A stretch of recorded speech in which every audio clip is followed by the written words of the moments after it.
Welcome to Look Behind the Look, the celebrated podcast that explores your favorite looks in film, television, and fashion history. Through conversations with the fashion world's elite and award-winning hair, makeup, and costume designers on sets around the world, you will see and hear exciting tales from behind the scenes, career origin stories, and tons of advice and tips. I'm your host, Tiffany Bartok. Hey everybody, welcome to Look Behind the Look. This week's episode is about Scream 6. Not 1, not 2, 3, 4, 5, but 6. Have you seen it yet? If you see this film, please see it in a theater. It's really the only way that it's allowed to be seen. I will not allow any other way for it to be seen. It's so good. It's so fun. Go with your friends. Relive all the nostalgia. And speaking of which, we are talking today with costume designer Avery Plewes, who had the extreme challenge of honoring the legacy that is Scream 6 with all of the history, all of the fandom, all of the scrutiny that comes along with taking on a job like this and taking part in creating the Scream Museum that's in the film. Everything was taken into consideration down to the very last detail. There's tons of Easter eggs in this movie. I'm sure you've spotted them all if you're a real fan. But it's fun to really go down the rabbit hole and discover all of the treats that are in this film. And Avery's here to talk to me about a few of them. So let's take a listen. I had this secret. There's a darkness inside of me. It followed me here. And it's gonna keep coming for us. We share a certain history. This isn't like any other Ghostface. What is this place? A shrine. We've got to lure him in. We execute him. Hi, Avery. We are here to talk about Scream 6. I'm so in awe of how many there are. I know, right? I just saw it the other night and it was so good. I know it's getting great reviews and you must just be so happy because it can go wrong and it did not. Yeah. Right? A lot at stake. Like, can you talk a little bit to me about like the pressure of entering a franchise like this? Oh, for sure. I think I had kind of an idea when I agreed to it. And then when I got to Montreal and it like really hit me, I was like, cool, this is terrifying. But it, what made it hit you? Like, what did you realize? I think when I realized the significance of the museum component that we had to make and also the new mask, I was like, you guys have really, you've really given me some big tasks to show what I'm made of. Yeah. But and I think also understanding the fan base more, like I knew going into it that there are a lot of very passionate Scream fans, but when I started researching the museum and seeing how much information is actually out there about every little tiny detail, I was like, oh, these people know everything. And so I was like, cool, there's no tricking them. Because often, in a production meeting or on a project, it'll be like, oh, just throw this black t-shirt in instead of this one because the way we're shooting it, it'll look like XYZ and blah, blah, blah. And I was like, there is no way around that with this fan base. Like, you will, even if we could get away with it, they will find out. Because what? They'll like pinch it and look. Yeah, and, they'll zoom in, or they'll find somehow set photos and when you're dealing with a legacy this large with people who love it so much, you want to honor them. And yes, I felt like I owed them a certain level of respect, like the loyalty that they have to this franchise. So for sure, that was definitely daunting. And, I think my team, I had never worked with them before. And at the beginning, they were all kind of like, okay, this is like, you're intense about this stuff. Because I was like, nope, like that fabric, nope.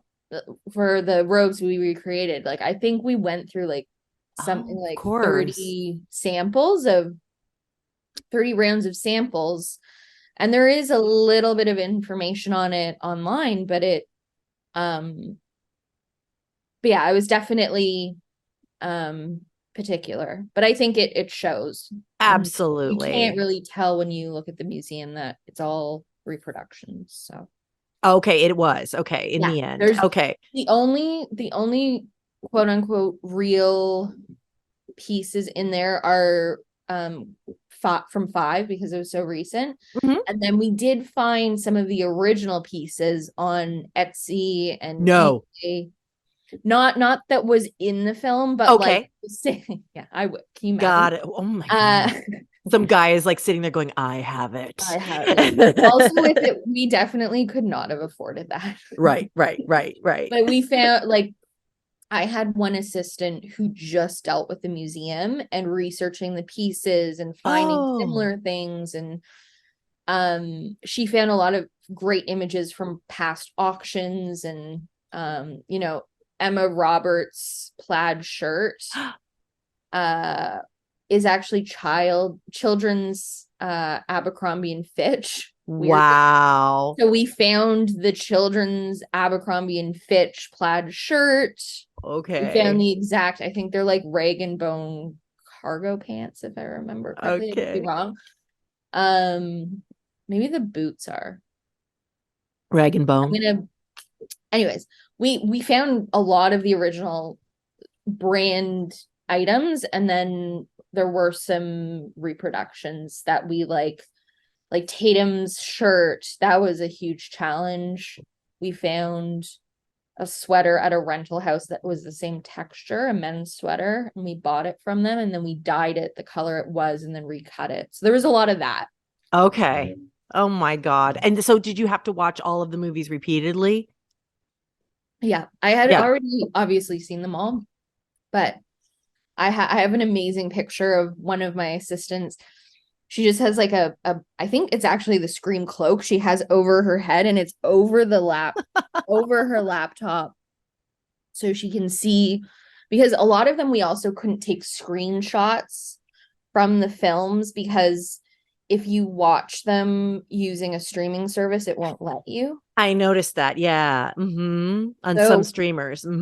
that was not helpful. And Right. again, so it the fan base was like, we had this incredible encyclopedia because everyone's so Okay. involved in the Yeah. history of it that I was like, man, I would be screwed without these people. So I was very grateful all of their research they'd done. Basically, Oh that my God. Yes. yeah. What a fun world. How long were you in this world? How long were you researching and then shooting? What did it come I to? had 6 weeks of prep. The museum we did have a bit of time with, but we also had the subway. So I had at the beginning we were researching just the museum, and the museum is technically art department, but they needed to Okay. costumes. So we got to a point where we were like I this is a full-time job just Yeah. doing. So we ended up hiring an assistant just for the museum named Miriam, who is incredible. And so she worked with our department. She found everything. And I approved everything. And if there was something that was like the Tatum shirt, there were like many iterations of options, and I was like, nope, not good enough. Like can't mess up the Tatum shirt. So You held them together in a screenshot or how yeah, what and just looking at stills uh-huh. um of the texture of the shirt. So she took that on full time, and that we realized that was going to be a full-time job. So Yeah, yeah. And then tell me how the art department, because I can't think of a situation where it would be more married with the costumes and the art. Bless you. sorry, I muted. Um, I mean, it really is like mhm. totally entwined. Yeah, yeah, it was funny because usually all the costume approvals go through me and then through the directors, but Michelle, our production designer, everything we did, she'd come and look at the breakdown of it, and if she wanted it aged more, we would go further. So it was interesting working with the production designer to that degree. Yes, because you had to age everything so meticulously, because the first one was how many years? Are we talking 30 years? Is it 30? 25? Oh my God. Oh, it's so old. I know. I just recently rewatched them all with my son, and it was so fun. I was like, you don't understand what this did to our world, and he was just like, oh my God, he loves them. But so for the first one, they so that's where the aging of the mask came in, because that's from the first one. Talk to me about the masks. Yeah, so where do I begin with the masks? I know, right? Because also I don't want to I usually say there's going to be spoilers, but it's so recently out that I don't want to spoil anything. It was scripted. And it really scared me because I just, again, the fan base is so passionate. Yeah. And I didn't want to let anyone down, and I wanted it to really be cool. So yes, that's really like an asset to have that, to experience that pressure and really embrace why you're feeling it and work through it. That makes for a job well done. Yeah. In a way, it kind of felt like I was like the Scream. I was like the stepmom to Scream fans. Wow. In a way, like marrying. That's a good way to describe it. Like marrying their dad or something. I don't know how to it felt like I was like, I just want everyone to accept me. Yeah. And you know what I mean? I want to do right by you. Yeah. Yeah, I don't want to mess up what you got going on here. I'm just like here to make things better, or not better, but like, Yeah. But yeah, it definitely scared me. And then I just was like, I had like a day of like being like an existential crisis. And then I was like, okay, well, get over it. You got to do it. So figure it out.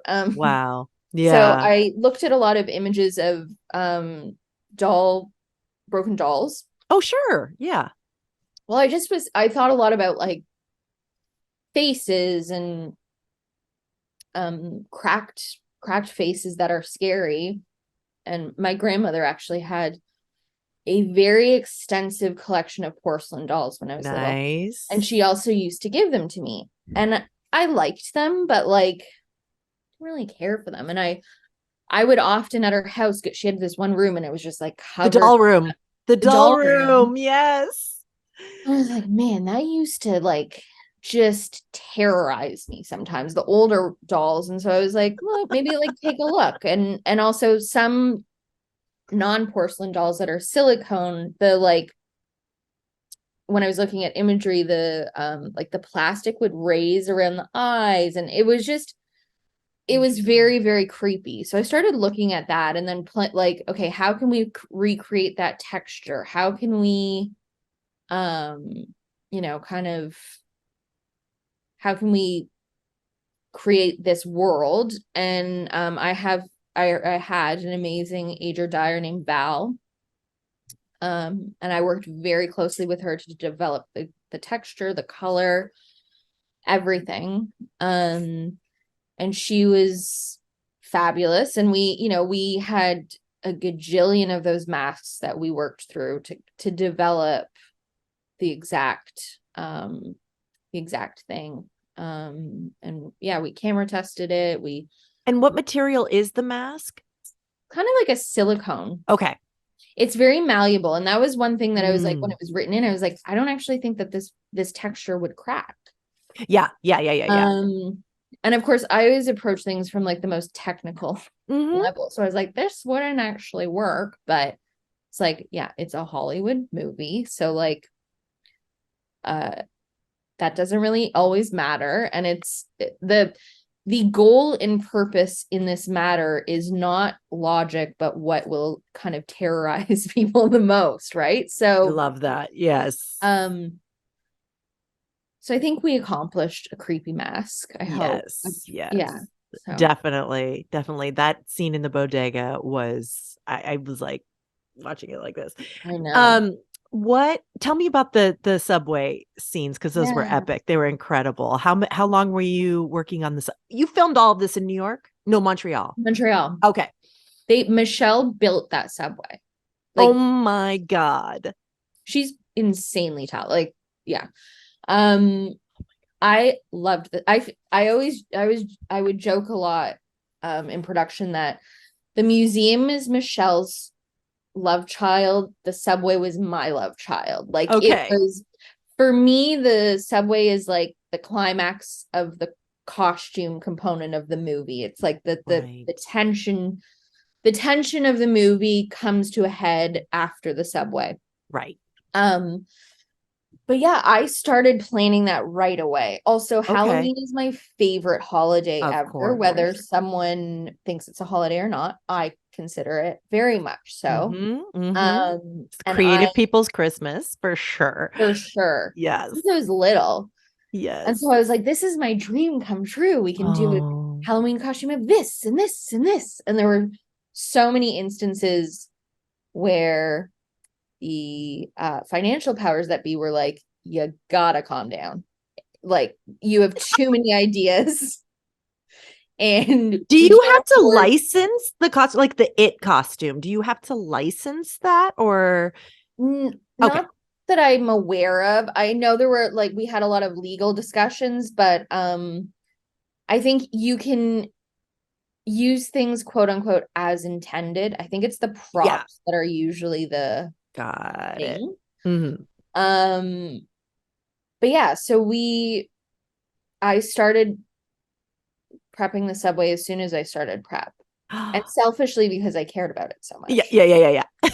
Because I also just like loved it, like weekends, nights. Like, I was just like, you get into the industry because you love certain parts of it, but you don't always get to experience the parts of the industry that you love on every project. Right.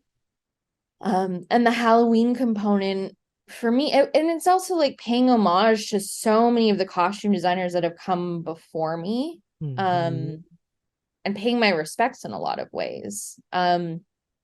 So we definitely, like, we started with, okay, what do you want to see on the subway? What original horror movies do you want to reference? What has been referenced in previous Scream films that are a great Easter egg, like Shaun of the Dead, Kirby watches in 4, so he's on Mindy's subway. Oh, I love it. A lot of that stuff. And then who are New York icons that people in New York would probably dress up as?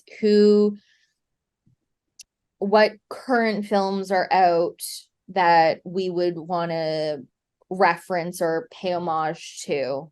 Not on the subway, but we have a Wednesday somewhere in the movie. We didn't realize what a massive hit it would be for Jenna, but we have a Wednesday. And then also some, like, Scream is also it's not just a horror film. It's also really about being a cinephile and love of movies. So we've got a Spike Lee not on the subway, but like there's little nods to cinema everywhere in the film too. So I love that. Yeah. Then how long did you shoot the subway? It was 3 days, if I remember. Okay. Yeah. Amazing. Now when I was going to ask you something. It was about Scream. The Cloaks. So now the Cloaks, am I crazy, or were these more fluid? Like, I just feel like it was like the Cloaks were like a different material this time. Am I? In this one? Yeah. They're the same material as in 5. Yeah. Okay. But they seem to be heavier until 5, and then they are more mobile. Yeah. And I thought I was losing my mind. It's like a Lurex in 1 through 4. Oh, okay. So that'd be heavier, right? It's like drapier, kind of. Like it's a knit, and this one is a woven. Okay. Yeah. Interesting. And it has, so in 1 through 4, the glitter that's in it, and not a lot of people, unless you're a huge Scream fan, realize there's glitter in it. Like, Oh my God. yeah. I had no idea. Yeah, it was. And what does that do? So on camera, often the color black, especially velvet, if you ever shoot with black velvet, it creates just like a black void. For sure. Like okay. kind of an emptiness. And so the glitter was their way of creating dimension on camera where you could actually see the texture of because it reflects. And the directors really loved what Emily Gunshore, who did 5, did with theirs. So they wanted to maintain that. Also, it's many years later, so like obviously fabrics would have changed and developed. So we used the same fabric, and then she had used glitter spray on it. Oh, yeah. So there's the fabric sprayed in glitter. Very cool. Yeah, that must be a mess. I just anytime someone says glitter, I just feel instantly sorry for them. Yeah. But it looks good, and it it's a little more subtle. The thing too about the fabric that they used through 1 through 4 versus now, the technology of cameras has really changed, and so it looks so much more glittery than it did back in the day. And so that's, I think, part of the reason they went in that direction. Right. And then as far as the other big question I had as I was watching was, as far as the everyday clothing on everybody, like, here was my question. Is it a nod to the 90s, or are we just there right now as contemporary fashion? I was like, I think this is contemporary, but it looks retro to me because I'm that old. I mean, I always try to go a bit timeless, or like, not to feel too on the nose of where we are now, because I think it always gets more dated, like 3 years from now. But no, there were it was funny. There were a lot of moments in Montreal too, where I was like, I wore that outfit when I was 14. I was like, oh, I guess I'm old now. I know. I was like, where is my skinny strap tank? Where is it? Yeah. And then Gale, for the first time, looked really like modern. I mean, usually she looks kind of like a spoof of herself and everything, and that was always like the joke, but she just really looked hot this time. I wondered if she had like a different approach, or if that's just, she's just that mature and grown into herself as a character now, and she's a big success, and like she's with it now. I wondered if there was what you were thinking when you conceived of Gale's character this year. Well, she's moved to New York, right? She lives there now, and so she's that apartment. Oh my God. I know, right? Incredible. I knew it was beautiful when I saw it in real life, but just on camera, I was like, Michelle, you did a beautiful job. Gorgeous. But yeah, Courteney definitely has she knows Gale better than anyone, right? She's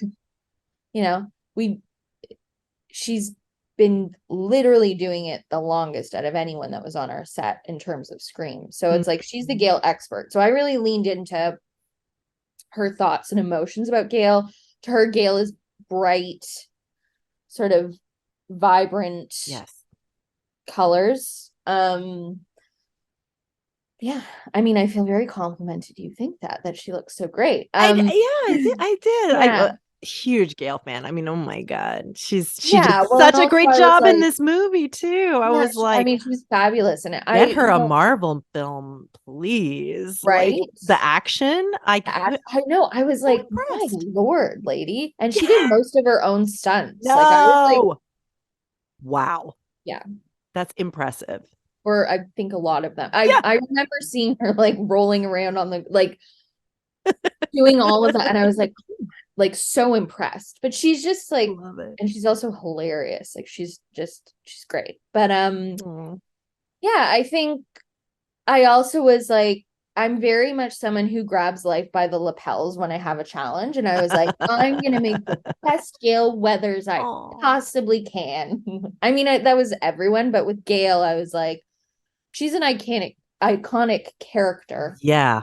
I was like, you cannot mess up Gale Weathers. No, I mean, when she came on the screen, I was at a super boisterous screening, and I love that. And like, thank God we're all back in the theaters, because watching this at home would be such a bummer for anybody. Yeah. Everybody was so responsive and cheering when she came on the screen, and all of her action scenes, they were just screaming, and it was great. I mean, it was such a vibrant audience. So that is the only way to see this movie, people, in the theater, for sure. 100%.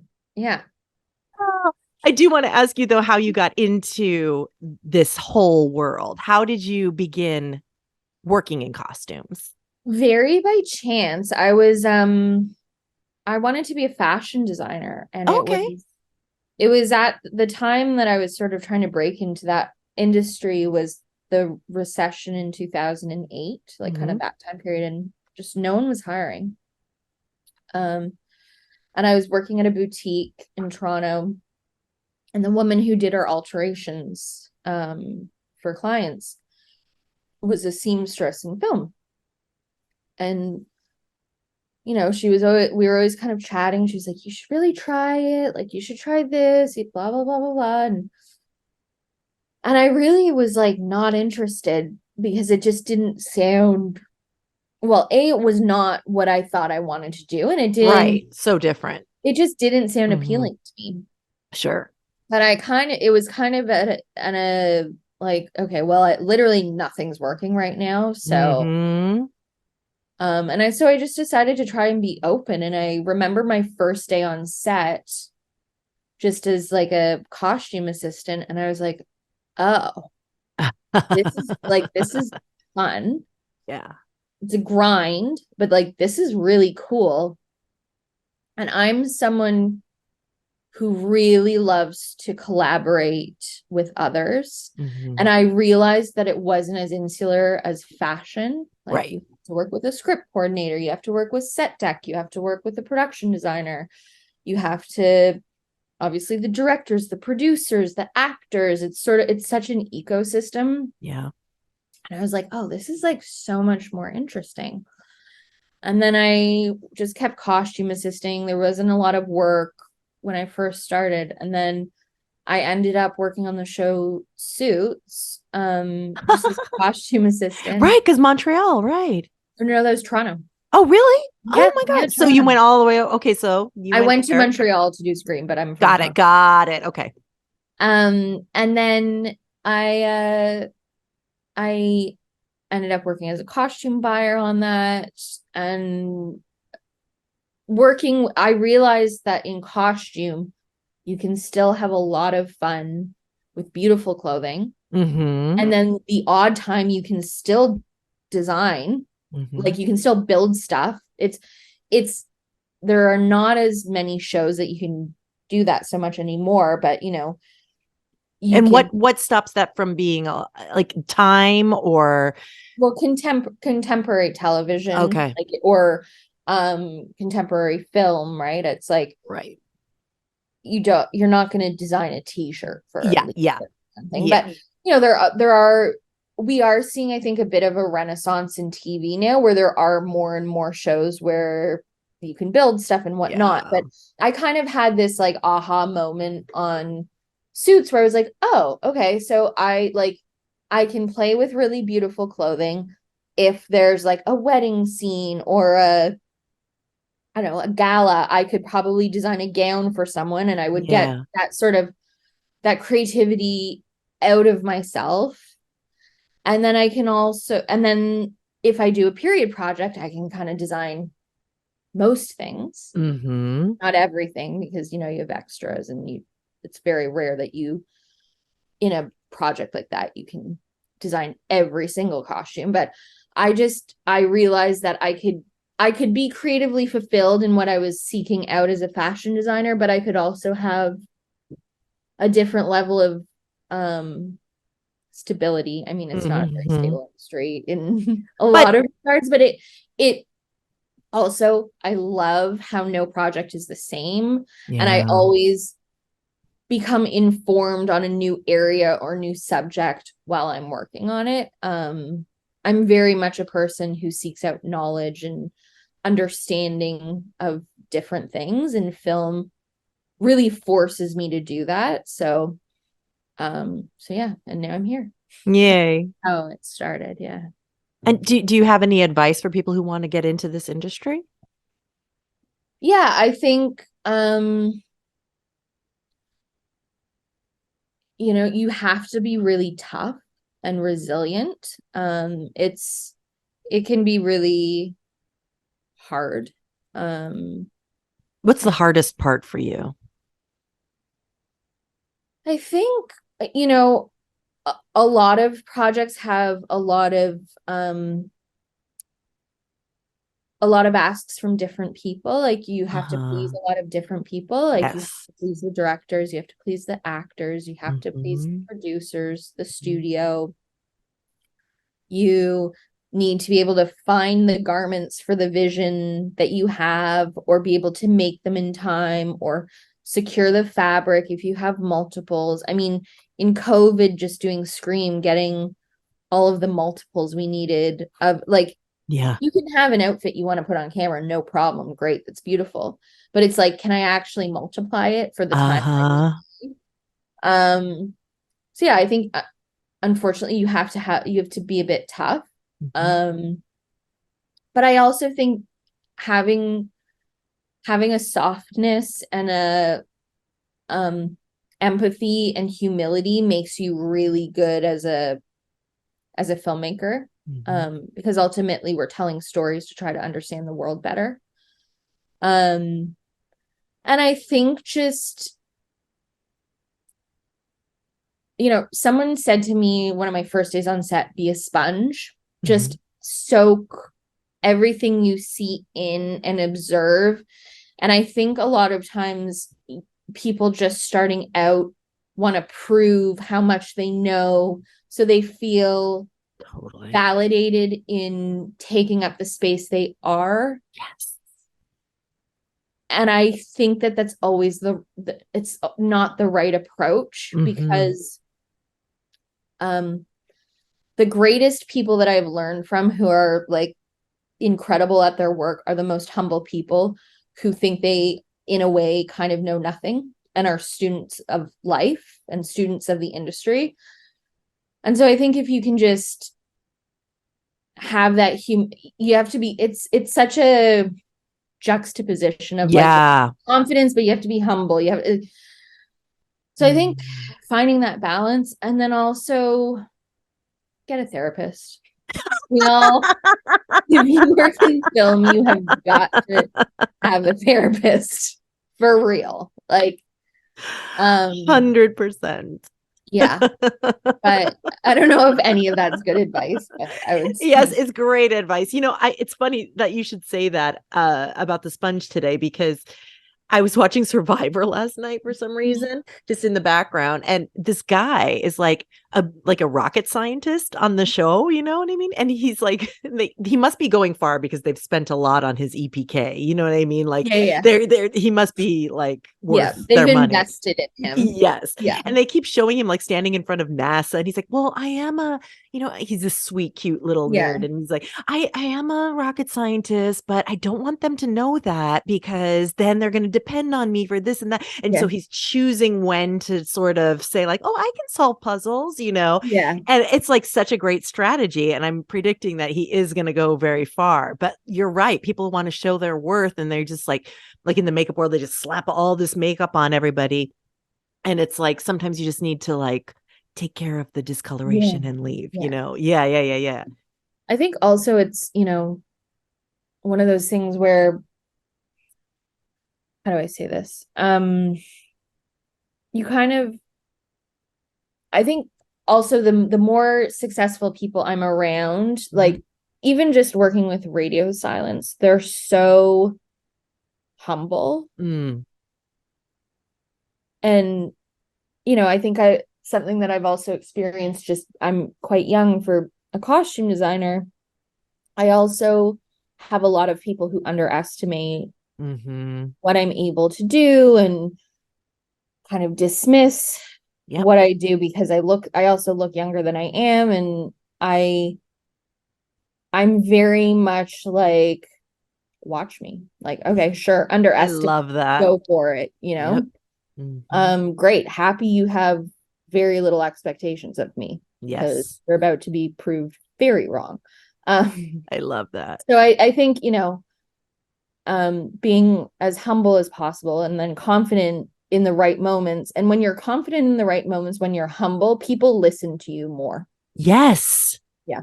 Yes, that's 100% true. Yeah. Yeah. Oh. Well, I am very excited to see everybody's reactions to Scream 6, and I'm so happy to talk to you, Avery. Thank you so much for talking to me today. Yes.